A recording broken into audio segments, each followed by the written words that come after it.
సుమారుగా 40,000 కోట్ల రూపాయల భూమిని దోచుకుంది. అలాగే ప్రభుత్వ ఆస్తులను తాకని పెట్టిన ఘనత జగన్ రెడ్డిదే.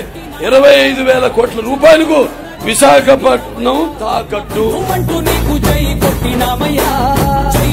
బాలయ్య జై బాలయ్య జై జై బాలయ్య జై బాలయ్య జై బాలయ్య జై బాలయ్య మా అండదండ నువ్వుంటే అంతే చాలయ్యా.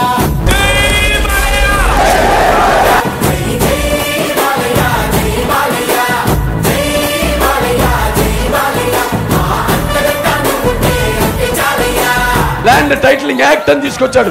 తస్మాత్ జాగ్రత్త. మీరంతా కూడా గిరిజన సోదరు అందరూ కూడా నేను హెచ్చరిస్తున్నాను. అంటే ఈ యొక్క పేద ఏదైతే పోడు వ్యవసాయం చేసుకుంటున్నారో మీ పాస్బుక్లను తన దగ్గర పెట్టుకుంటాడు. ఆంధ్ర రాష్ట్రం బొమ్మండదు దాని మీద, తన బొమ్మ వేసుకుంటాడు, తన దగ్గర పెట్టుకుంటాడు, అప్పులు చేస్తాడు దాని మీద.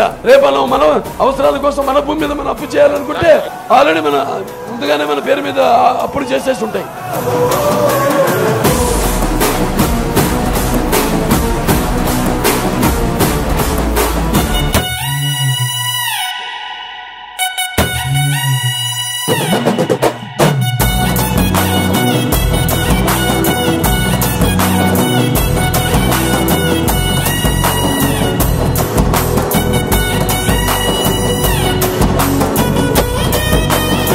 మన నవరత్నాలంటూ మన నవనాడులను కృంగతీశాడు జగన్. నకిలీ మందు జయపెనాన్ని మరి 10 రూపాయలు ఉన్న మద్యాన్ని దానికి 10 రెట్లు అమ్మి వాళ్ళు ఎంత సంపాదిస్తున్నారు అక్రమంగా. ఇంకోటిపోతే ఎన్నెన్నో.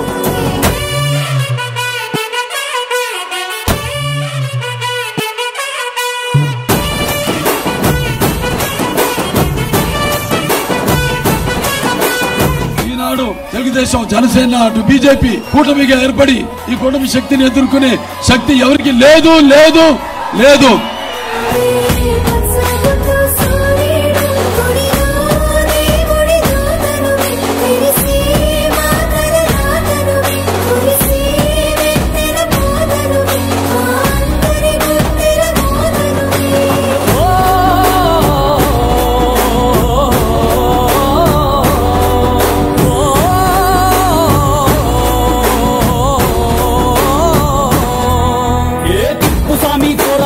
టిప్పుస్వామి ఊరి కోసం నమ్ముకున్న వారి కోసం అగ్గిమంటే నీ ఆవేశం. నిన్ను తాకే దమ్మున్నోడు లేడయ్యా. ఆమల్ తాడు కట్టిన ముగ్గోడు ఇంకా పుట్లే లేదయ్యా. ఒక్కొక్కళ్ళు బయటకు వస్తున్నారు అందరూ కూడా ధైర్యంగా. రేపు జరగనున్న ఎన్నికల్లో వైకాపాని మట్టి గర్పించడానికి, వాళ్ళని తుదిమిట్టించడానికి, వాళ్ళని తరిమి కొట్టడానికి మీరంతా కూడా సంసిద్ధులై సుశిక్షితులైన సైనికుల్లా ఉన్నారు.